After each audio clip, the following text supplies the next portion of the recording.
Hi എല്ലാവർക്കും നമസ്കാരം. നമ്മുടെ പുതിയൊരു വ്ളോഗിലേക്ക് എല്ലാവർക്കും സ്വാഗതം. ഇന്ന് നമ്മൾ പൊന്മുടിയിലേക്കാണ് പോകുന്നത്. നമ്മുടെ വീട്ടിൽ നിന്ന് കുറച്ച് അടുത്താണ് ഈ പൊന്മുടി. തിരുവനന്തപുരം ജില്ലയിലെ ഏറ്റവും പ്രശസ്തമായിട്ടുള്ളൊരു ഹിൽ സ്റ്റേഷനാണ് കേട്ടോ. തിരുവനന്തപുരത്ത് വരുന്ന ആൾക്കാർ ഈ സ്ഥലം കാണാതെ പോകരുത്. അത്രയ്ക്കും നല്ല ഭംഗിയുള്ള സ്ഥലമാണ്. കേരളത്തിലെ ഊട്ടി എന്നാണ് പൊന്മുടിയെ അറിയപ്പെടുന്നത്. 22 ഹെയർ പിന്നുകൾ കടന്നിട്ടാണ് നമ്മൾ പൊന്മുടി മലനിരകളിലേക്ക് എത്തുന്നത് കേട്ടോ. അപ്പോൾ ഇവിടെ പോകുന്ന വഴിയിൽ തന്നെ നമുക്ക് ഫസ്റ്റ് ടിക്കറ്റ് എടുക്കണം. കുറച്ച് ദൂരം ഫ്രണ്ടിലേക്ക് വരുമ്പോൾ തന്നെ ഇവിടെ മെയിൻ ഇവിടുത്തെ ഓഫീസുണ്ട്. അപ്പോൾ ഇവിടെ കയറിയിട്ട് പാസഞ്ചേഴ്സിനുള്ള ടിക്കറ്റ് എടുക്കണം. ഡ്രൈവർക്ക് ടിക്കറ്റ് എടുക്കേണ്ട കാര്യമില്ല കേട്ടോ. നമ്മുടെ വണ്ടി ഏതാണെന്നനുസരിച്ചായിരിക്കുമല്ലോ ടിക്കറ്റിൻ്റെ ഇത് വരുന്നത്. 4 വീലർ ആണെന്നുണ്ടെങ്കിൽ അതിന് സെപ്പറേറ്റ് ചാർജാണ്. 3 വീലർ ആണെങ്കിലും 2 വീലർ ആണെങ്കിലും ഒക്കെ റേറ്റിന് വ്യത്യാസമുണ്ട് കേട്ടോ. അപ്പോൾ അതുകൊണ്ട് തന്നെ വണ്ടിക്ക് ടിക്കറ്റ് എടുക്കുന്ന കാരണം കൊണ്ട് ഡ്രൈവറിന് എടുക്കണ്ട, ബാക്കി പാസഞ്ചേഴ്സിന് എടുക്കണം. അങ്ങനെയാണ് കേട്ടോ. അങ്ങനെ ഞങ്ങൾ ടിക്കറ്റൊക്കെ എടുത്തിട്ട് നേരെ ഫ്രണ്ടിലേക്ക് പൊയ്ക്കൊണ്ടിരിക്കുകയാണ്. അപ്പോൾ നമുക്ക് മേലെ എത്തുമ്പോഴാണ് ഈ പൊന്മുടിയുടെ ഏറ്റവും മുകളിലത്തെ പോർഷനിൽ എത്തുന്നത് കേട്ടോ.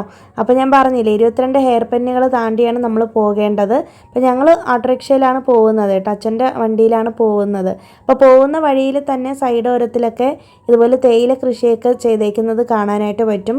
അപ്പോൾ ഇത് റീസെൻ്റായിട്ട് വന്നിട്ടുള്ളതാണെന്ന് തോന്നുന്നു കേട്ടോ. ഈ ഒരു കെട്ടിടം PWDയുടെ റെസ്റ്റ് ഹൗസാണ്. അപ്പോൾ ഞങ്ങൾ ഒരു 3-4 വർഷം മുന്നേ ഇവിടെ വന്നപ്പോഴേക്കും ഇവിടെ ഇതിൻ്റെ വർക്കൊക്കെ നടക്കുന്നതേ ഉണ്ടായിരുന്നുള്ളൂ. ഇപ്പോഴാണെന്ന് തോന്നുന്നു അത് ഫിനിഷ്ഡ് ആയത് കേട്ടോ. എനിക്ക് അങ്ങനെയാണ് എൻ്റെ ഒരു അറിവ്. പിന്നെ നമ്മൾ രാവിലെ ഒരു 8 മണിയൊക്കെ ആയപ്പോഴേക്കാണ് വീട്ടിൽ നിന്ന് ഇറങ്ങിയത് കേട്ടോ. ഒരു 9 മണിയോടടുപ്പിച്ച് ഞങ്ങൾ ഇതിവിടെ എത്തിയിട്ടുണ്ട്. അപ്പോൾ ഒന്നുകിൽ ഇവിടെ വരുമ്പോഴേക്കും രാവിലത്തെ സമയത്ത് വരിക, അല്ലാന്നുണ്ടെങ്കിൽ ഈവനിങ് വരിക കേട്ടോ. അപ്പോൾ ആ സമയത്താണ് മഞ്ഞ് ഇറങ്ങുന്നത് കാണാനൊക്കെ നല്ല ഭംഗിയുണ്ടാകുന്നത്. അപ്പോൾ ഞങ്ങൾ വന്നത് മെയ് മാസത്തിലായ കാരണം കൊണ്ട് നല്ല ചൂടുള്ളൊരു ടൈമായിരുന്നു കേട്ടോ. അപ്പം വലിയ മഴയോ കാര്യങ്ങളോ ഒന്നും ഇല്ലാത്ത കാരണം കൊണ്ട് മഞ്ഞും നല്ല കുറവായിരുന്നു. അപ്പോൾ മെയ് മാസത്തിൽ പൊന്മുടിയിൽ വരുമ്പോഴത്തേക്കും ചൂടുള്ള സമയമായ കാരണം കൊണ്ട് നമ്മൾ ഉദ്ദേശിക്കുന്ന രീതിയിലൊരു ക്ലൈമറ്റൊന്നും ആയിരിക്കില്ല. പിന്നെയെന്ന് വെച്ചിട്ടുണ്ടെങ്കിൽ ഇവിടെ എപ്പോഴാണ് ക്ലൈമറ്റ് ചേഞ്ച് വരുന്നതെന്ന് പറയാൻ പറ്റില്ല കേട്ടോ.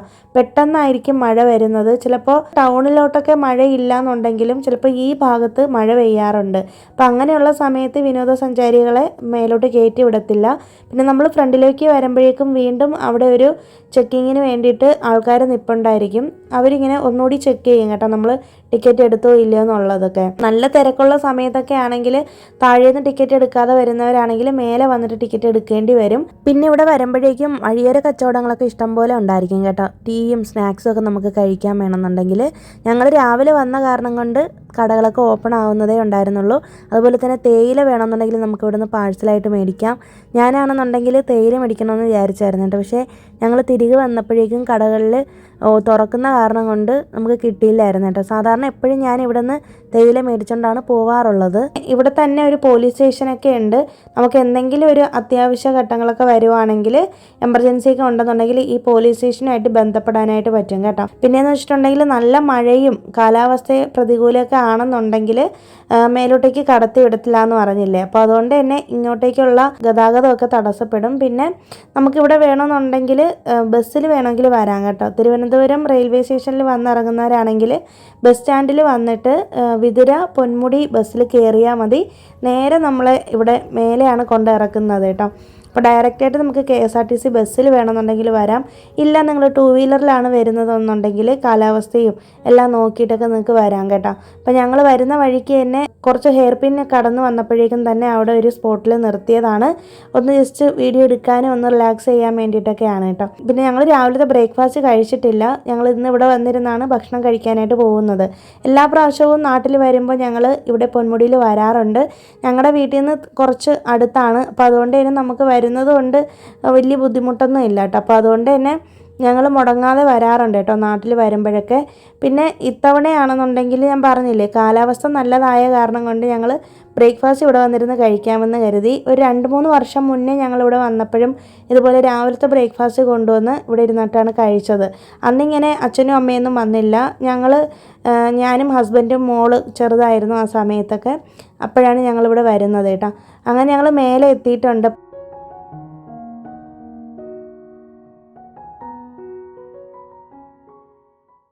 ഇവിടെ തന്നെ എക്കോ ടൂറിസത്തിൻ്റെ ഭാഗമായിട്ടുള്ള ഒരു ചെറിയൊരു KTDCയുടെ ഒരു ചെറിയൊരു റെസ്റ്റോറൻറ്റും കാര്യങ്ങളൊക്കെ ഉണ്ട് കേട്ടോ. അവിടെയാണ് റെസ്റ്റ് റൂം ഇതൊക്കെ ഉള്ളത്. പിന്നെ അവിടേക്ക് നമുക്ക് തിരികെ വരുമ്പോഴത്തേക്കും പോകാം കേട്ടോ. ഇപ്പോൾ നമ്മൾ ഭക്ഷണം കഴിക്കാൻ വേണ്ടിയിട്ടുള്ള സ്ഥലം തപ്പി നടക്കുവാണ്. അപ്പോൾ കുറച്ച് മേലോട്ടേക്ക് പോയി പാറക്കെട്ടിൻ്റെ മേലെ ഇരുന്ന് കഴിക്കാനാണ് ഞങ്ങൾ ഉദ്ദേശിക്കുന്നത്. അപ്പോൾ വെള്ളമൊക്കെ ആവശ്യത്തിലധികം തന്നെ എടുത്തിട്ടുണ്ട്. രാവിലെ ബ്രേക്ക്ഫാസ്റ്റിന് കഴിക്കാനായിട്ട് നമ്മൾ ഇഡ്ഡലിയൊക്കെയാണ് കൊണ്ടുവന്നേക്കുന്നത് കേട്ടോ. അപ്പോൾ ഇവിടെ തന്നെ എഴുതി വെച്ചിട്ടുണ്ട് ഒരു ജാഗ്രതാ നിർദ്ദേശം പോലെ, പാറക്കെട്ടുകളിൽ വഴുക്കലുണ്ടെങ്കിൽ കയറരുതെന്നൊക്കെ പറഞ്ഞിട്ട് കേട്ടോ. അപ്പോൾ നമ്മൾ വന്നത് നല്ല വെയിലുള്ള കാലാവസ്ഥയായ കാരണം കൊണ്ട് അങ്ങനത്തെ അപകട സാധ്യതകളൊന്നും ഇല്ലായിരുന്നു. നിങ്ങൾ കണ്ടപ്പോൾ തന്നെ മനസ്സിലാവുമല്ലോ, സൈഡിൽ ഇതേ KSRTCയുടെ ബസ് കിടപ്പുണ്ട്. അപ്പോൾ രാവിലത്തെ ബസ്സാണെന്ന് തോന്നുന്നു. അവിടെ ആൾക്കാരെ കൊണ്ട് ഇറക്കിയിരിക്കുന്നതാണ്. അങ്ങനെ ഞങ്ങൾ വന്നിട്ട് ഇങ്ങനെ സ്ഥലം കണ്ടുപിടിക്കാനായിട്ട് മുന്നോട്ട് നടന്നായിരുന്നു കേട്ടോ. അപ്പോഴേക്കൊണ്ട് പെട്ടെന്ന് ഇങ്ങനെ മഞ്ഞിറങ്ങിയത് കണ്ടു. ഈ മഞ്ഞ് ഇങ്ങനെ പെട്ടെന്ന് ഇറങ്ങുകയും ചെയ്യും. അതുപോലെ തന്നെ സൂര്യൻ ഉദിക്കുന്ന സമയത്ത്, സൂര്യൻ വരുന്ന സമയത്ത് മഞ്ഞൊക്കെ അങ്ങ് പോയി കാർമേഘമൊക്കെ ഒന്ന് ക്ലിയർ ആവും കേട്ടോ. പെട്ടെന്നാണ് ഇവിടുത്തെ ക്ലൈമറ്റ് ചേഞ്ച് എന്ന് പറയുന്നത്. അടിപൊളി സ്ഥലമാണ്. ഊട്ടിയെ പോലെ തന്നെ മനോഹരമായൊരു സ്ഥലമാണ് കേട്ടോ. അപ്പോൾ എപ്പോഴും ഇവിടെ നല്ല തണുപ്പും നല്ല കാറ്റും ഒക്കെയാണ്.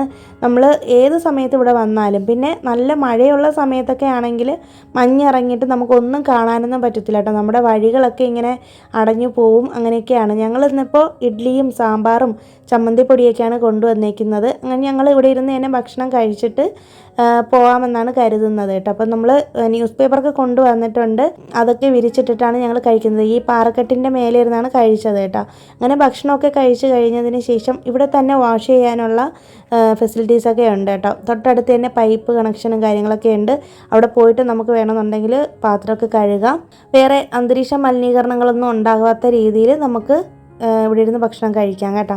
പിന്നെ അത് കഴിഞ്ഞിട്ട് നേരെ ഞങ്ങൾ കൈയൊക്കെ ഒന്ന് കഴുകിയിട്ട് റെസ്റ്റ് റൂമിലൊക്കെ ഒന്ന് പോയിട്ട് നേരെ ഞങ്ങൾ മേലേക്ക് കയറുവാണ്. അപ്പം മുട്ടക്കുന്നിൻ്റെ മേലെ കയറണം. അവിടെ കയറി ഇരിക്കാനാണ് നല്ല സുഖമുള്ളത്. അപ്പോൾ കുറച്ച് നേരം ഞങ്ങൾ അവിടെ നിന്ന് ടൈം സ്പെൻഡ് ചെയ്യാമെന്ന് വിചാരിക്കുന്നുണ്ട്. ഇപ്പോൾ ഇടയ്ക്കിടയ്ക്ക് ഇങ്ങനെ കാർമേഘങ്ങൾ ഇങ്ങനെ ക്ലിയറായി കാണുന്നു. അതുപോലെ തന്നെ ഇടയ്ക്കിടയ്ക്ക് ഇതായി പോവുകയും ചെയ്യുന്നു കേട്ടോ. മഞ്ഞ് വരുന്നുമുണ്ട്. അപ്പോൾ നല്ലൊരു ക്ലൈമറ്റ് ആയിരുന്നു കേട്ടോ ഞങ്ങളിന്ന് വന്നപ്പോൾ. മെയ് മാസത്തിൽ നിങ്ങളൊന്ന് വന്ന് നോക്കൂ. ഈ ഒരു സമയത്താണ് ഇവിടുത്തെ ഒരു കുറച്ച് നേരം നമുക്ക് കൂടുതലായിട്ട് ഇരിക്കാനായിട്ട് പറ്റും. പക്ഷേ മഞ്ഞ് അങ്ങനെ അധികം കാണത്തില്ല. പിന്നെ ഉച്ചയ്ക്ക് ശേഷം വരുവാണെങ്കിൽ നല്ല ഭംഗിയായിരിക്കും. ഒരുപാട് ഇങ്ങനെ മഞ്ഞിറങ്ങുന്നതൊക്കെ കാണാൻ പറ്റും കേട്ടോ. ഞങ്ങളിവിടെ അടുത്ത് താമസമായിരുന്നിട്ട് കൂടി ഞാൻ കല്യാണം കഴിഞ്ഞതിന് ശേഷമാണ് കേട്ടോ വരുന്നത്. എൻ്റെ 25 വയസ്സിന് ശേഷമാണ് ഞാൻ ആദ്യമായിട്ട് പൊന്മുടിയിൽ വരുന്നത്. അതും ഞങ്ങളുടെ വെഡ്ഡിങ് ഡേ ഷൂട്ട് ചെയ്യാൻ വേണ്ടിയിട്ടാണ് വന്നത് കേട്ടോ. പോസ്റ്റ് വെഡ്ഡിങ് ഷൂട്ട് ചെയ്യാൻ വേണ്ടിയിട്ടാണ് ഇവിടെ ആദ്യമായിട്ട് വരുന്നത് കേട്ടോ. അന്ന് ഞാനിങ്ങനെ കണ്ട് അന്താളിച്ച് നിന്ന് പോയതാണ് പൊന്മുടി കണ്ടിട്ട്. ഇത്രയും അടുത്ത് കിടന്നിട്ടും എനിക്കിങ്ങനെ വരാനായിട്ട് പറ്റിയില്ലല്ലോ എന്നുള്ളൊരു കുറ്റബോധം ഉണ്ടായിരുന്നു. പക്ഷേ അത് കഴിഞ്ഞിട്ട് കല്യാണം കഴിഞ്ഞതിന് ശേഷം ഹസ്ബൻഡ് എന്നെ ഇങ്ങനെ ഇവിടെ വരുമ്പോഴൊക്കെ കൊണ്ടുവരും. പിന്നെ എൻ്റെ അച്ഛനും അമ്മയൊക്കെ ആണെങ്കിൽ അവരൊക്കെ മുന്നേയൊക്കെ വന്നിട്ടുണ്ട്. ഞാനൊക്കെ ചെറുതായിരുന്ന സമയത്തൊക്കെ വന്നിട്ടുണ്ട്. കുറേ തവണ വന്നപ്പോഴൊക്കെ എനിക്ക് വരാൻ പറ്റിയില്ലായിരുന്നു. അന്ന് ഞാൻ സ്കൂളിലൊക്കെ പോകുന്ന സമയമാണ്. അങ്ങനെയൊക്കെയാണ്. അപ്പോൾ ഞാനാണെങ്കിൽ ഇങ്ങനത്തെ സ്ഥലങ്ങളിലൊക്കെ എനിക്ക് പോകാനും പ്രകൃതി ഭംഗി ആസ്വദിക്കാനൊക്കെ ഇഷ്ടമാണ് കേട്ടോ. എന്നെപ്പോലെ ആരെങ്കിലും ഇക്കൂട്ടത്തിലുണ്ടെങ്കിൽ ഒന്ന് കമൻറ്റ് ചെയ്തേക്കൂ.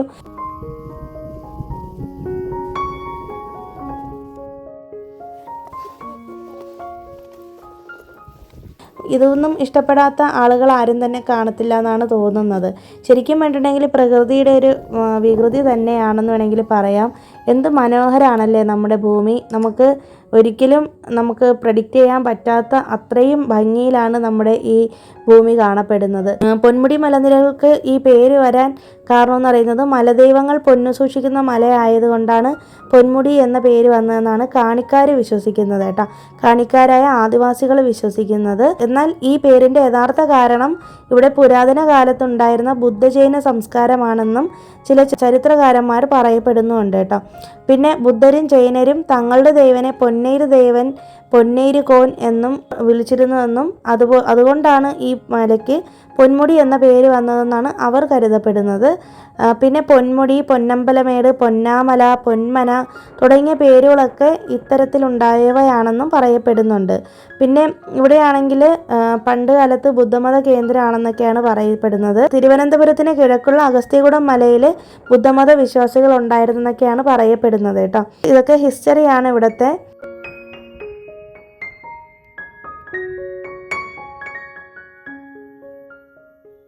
ഇവിടെ ഒരുപാട് സംഭവങ്ങളൊക്കെ കാണാനുണ്ട് കേട്ടോ. ഇതിൻ്റെ സമീപത്തായിട്ട് തന്നെ കാടിനുള്ളിൽ ഒരുപാട് അരുവികളും വെള്ളച്ചാട്ടങ്ങളും ഒക്കെ ഇഷ്ടംപോലെ ഉണ്ട്. പിന്നെ ഇവിടുത്തെ ഗോൾഡൻ വാലി എന്ന് പറഞ്ഞിട്ടുള്ളൊരു സംഭവമുണ്ട്, അത് വളരെ ആകർഷണമാണ്. അതുപോലെ തന്നെ കല്ലാറ്, മീൻമുട്ടി വെള്ളച്ചാട്ടം, അതുപോലെ അഗസ്ത്യാർകൂടം, ഇതൊക്കെയാണ് ഇവിടുത്തെ മെയിനായിട്ടുള്ള ആകർഷണ കേന്ദ്രങ്ങൾ. അതുപോലെ തന്നെ ഈ റൂട്ട് വഴി വരുമ്പോഴത്തേക്കാണ് ഞാൻ കഴിഞ്ഞ ദിവസം പറഞ്ഞിരുന്നില്ലേ നമ്മുടെ ചിറ്റിപ്പാറ, അതും സ്ഥിതി ചെയ്യുന്നത് കേട്ടോ. അത് ഇവിടെയല്ല, ഇവിടെ എത്തുന്നതിന് കുറച്ച് മുന്നെയാണ്. പക്ഷെ എന്നാലും ഈ ഒരു റൂട്ട് നമുക്ക് കവർ ചെയ്ത് വരാനായിട്ട് പറ്റും കേട്ടോ. സമുദ്രനിരപ്പിൽ നിന്നും 1100 അടി മേലെയാണ് ഈ പൊന്മുടി സ്ഥിതി ചെയ്യപ്പെടുന്നത്. കുറച്ച് ഹൈറ്റുള്ളൊരു പ്രദേശമാണ് കേട്ടോ. അത് നമുക്ക് കാണുമ്പോൾ തന്നെ മനസ്സിലാവുമല്ലോ. അപ്പോൾ ഇതൊക്കെയാണ് ഇവിടുത്തെ പ്രത്യേകതകൾ. ഞങ്ങളങ്ങനെ മേലെ പോയി നിന്ന് കുറച്ച് നേരം കാറ്റൊക്കെ കൊണ്ടിരുന്നിട്ട് നേരെ താഴേക്ക് വന്നിട്ടുണ്ട് കേട്ടോ. നമുക്കൊന്ന് റെസ്റ്റ് റൂമിലൊക്കെ കയറണമായിരുന്നു. പിന്നെ അവിടുത്തെ KTDCയുടെ തന്നെ റെസ്റ്റോറൻറ്റിൽ കയറിയിട്ട് ചായയൊക്കെ കുടിച്ചിട്ടാണ് ഞങ്ങൾ തിരികെ വരുന്നത്. അപ്പോൾ ഒരു 2-3 മണിക്കൂറോളം ഞങ്ങളിവിടെ സ്പെൻഡ് ചെയ്തായിരുന്നു കേട്ടോ. എനിക്ക് തോന്നുന്നു ഞങ്ങൾ ഇവിടെ വന്നിട്ട് ഏറ്റവും കൂടുതൽ സമയം സ്പെൻഡ് ചെയ്തത് ഇവിടെയാണ്.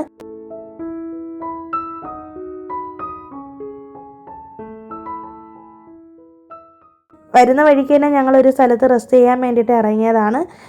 അങ്ങനെ കുറച്ച് നേരം ഇവിടെയൊക്കെ ഒന്ന് നിന്ന് കാടിൻ്റെ ഭംഗിയൊക്കെ ഒന്ന് ആസ്വദിച്ചിട്ട് ഞങ്ങൾ നേരെ ഭക്ഷണം കഴിക്കാനായിട്ടാണ് വരുന്നത്. അപ്പോൾ കാട്ടിലെ കട എന്ന് പറഞ്ഞിട്ടൊരു കടയുണ്ട്. അതായത് പേപ്പാറ ഡാമിൻ്റെ തൊട്ടടുത്താണ് കേട്ടോ ഈ ഒരു കട സ്ഥിതി ചെയ്യുന്നത്. നിങ്ങളിൽ പലർക്കും ചിലപ്പോൾ അറിയാമായിരിക്കും, വിതുര പൊന്മുടി റൂട്ടിൽ വരുന്ന ആൾക്കാർ ഇവിടെ വന്നിട്ടാണ് ഭക്ഷണം കഴിക്കുന്നത്. സോഷ്യൽ മീഡിയയിൽ ഏറ്റവും കൂടുതൽ പ്രചാരണം നേടിയ ഒരു കട കൂടിയാണ് കേട്ടോ. പേപ്പാറ ഡാമിൽ പോകുന്ന വഴിയിൽ പട്ടൻകുളിച്ച പാറ എന്ന് പറയുന്ന സ്ഥലത്താണ് ഈ കാട്ടിലെ കട ഇരിക്കുന്നത്. ഇവിടെ വന്നിട്ട് ആരോട് ചോദിച്ചാലും ഇതിൻ്റെ റൂട്ട് പറഞ്ഞു തരും കേട്ടോ. ഇതൊരു വീടിനോട് ചേർന്നിട്ടാണ് ഈ കട നടത്തുന്നത് കേട്ടോ. ഒരു വയസ്സായ ഒരു അമ്മച്ചി നടത്തുന്ന കടയാണ്. ഈ അമ്മച്ചിയുടെ കടയാണ്. ഇവിടെ ഗൂഗിൾ പേയും എല്ലാം അക്സെപ്റ്റ് ചെയ്യും. പിന്നെ ഭക്ഷണം എന്ന് പറഞ്ഞിട്ടുണ്ടെങ്കിൽ ഒരു രക്ഷയില്ലാത്തതാണ് കേട്ടോ. പിന്നെ മാത്രമല്ല കഞ്ഞിവെള്ളമാണ് ഇവിടെ വെള്ളമായിട്ട് നമുക്ക് തരുന്നത്. പിന്നെ ഈ ഇല ഇങ്ങനെ അടുക്കി വെച്ചേക്കുന്നത് തന്നെയാണ് ഇവിടുത്തെ ഏറ്റവും വലിയൊരു പ്രത്യേകത എന്ന് പറയുന്നത്. അപ്പോൾ ഇതുവഴി വരുന്നവരാരെങ്കിലും ഉണ്ടെങ്കിൽ ഈ കടയിൽ കയറി ഭക്ഷണം കഴിക്കാൻ മറക്കരുത് കേട്ടോ. ഇന്നിപ്പോൾ നമ്മൾ വന്നപ്പോഴേക്കും അധികം തിരക്കില്ലായിരുന്നു, നല്ല തിരക്ക് കുറവായിരുന്നു കേട്ടോ. കാരണം സീസൺ ടൈം അല്ലല്ലോ നമ്മളിപ്പോൾ വന്നേക്കുന്നത്. അപ്പോൾ അതുകൊണ്ടാണ്. മാത്രമല്ല ഒരു വീക്ക് ഡേയും കൂടിയാണ്. വീക്കെൻഡിലൊക്കെ ആണെങ്കിൽ ഇവിടെ വന്ന് ക്യൂ നിന്നിട്ടൊക്കെയാണ് ഭക്ഷണം കിട്ടുള്ളൂ. പിന്നെ ഒരു അച്ചാറും അവിയലും സാമ്പാറും തോരനും സലാഡും പിന്നെ വറുത്ത മീനും ഉണക്കച്ചെമ്മീൻ തോരനും ഒക്കെയാണ് ഉള്ളത് ഇവിടെ. അപ്പോൾ ഇവിടുത്തെ ഭക്ഷണത്തിൻ്റെ പ്രത്യേകത എന്ന് പറയുന്നത് വീട്ടിലുണ്ടാക്കുന്ന ഭക്ഷണമാണ്. മാത്രമല്ല കൂവ ഇലയിലാണ് ഇവിടെ ഭക്ഷണം വിളമ്പുന്നത് കേട്ടോ. അപ്പോൾ ഈ ഇല ഇങ്ങനെ അടുക്കി വെച്ചേക്കുന്നത് കണ്ടോ. നമ്മൾ സാധാരണ വാഴയിലയിലല്ലേ ചോറ് തരുന്നത് കണ്ടിട്ടുള്ളത്. പക്ഷേ ഇവിടെ അങ്ങനെയല്ല, കൂവ ഇല ഇങ്ങനെ അടുക്കി വെച്ചിട്ടാണ് നമുക്ക് ഭക്ഷണം തരുന്നത് കേട്ടോ. നല്ല ഭക്ഷണമാണ്. ഇവിടെ ഒരു അമ്മച്ചിയാണ് ഈ ഒരു കട നടത്തുന്നത്. അപ്പോൾ ഇവിടുത്തെ സ്പെഷ്യൽ എന്ന് പറയുന്നത് ചിക്കൻ തോരനാണ്. പിന്നെ ഞങ്ങൾ മീൻ വറുത്തതും കൂടി മേടിച്ചിട്ടുണ്ടായിരുന്നു. അപ്പോൾ ഇതുവഴി വരുന്നവരാണെന്നുണ്ടെങ്കിൽ നിങ്ങൾക്ക് നാടൻ ഭക്ഷണമൊക്കെ ഇഷ്ടമാണെങ്കിൽ തീർച്ചയായിട്ടും ഈ കടയിൽ വന്ന് കഴിക്കുക. അപ്പോൾ ഞങ്ങൾക്ക് അച്ഛനാണ് ഈ ഒരു കടയെപ്പറ്റി പറഞ്ഞു തന്നത് കേട്ടോ. അതിനുശേഷം ഞാനിങ്ങനെ യൂട്യൂബിലൊക്കെ നോക്കിയപ്പോഴത്തേക്കും ഒരുപാട് പേര് ഇവിടുത്തെ വ്ളോഗൊക്കെ ചെയ്തേക്കുന്നത് കണ്ടായിരുന്നു. ഈ ഒരു വീഡിയോ നിങ്ങൾക്ക് ഇഷ്ടമായി എന്ന് വിശ്വസിക്കുന്നു. പുതിയൊരു വീഡിയോ നമുക്കിനി വീണ്ടും കാണാം. അതുവരേക്കും എല്ലാവർക്കും ബൈ. Thanks for watching.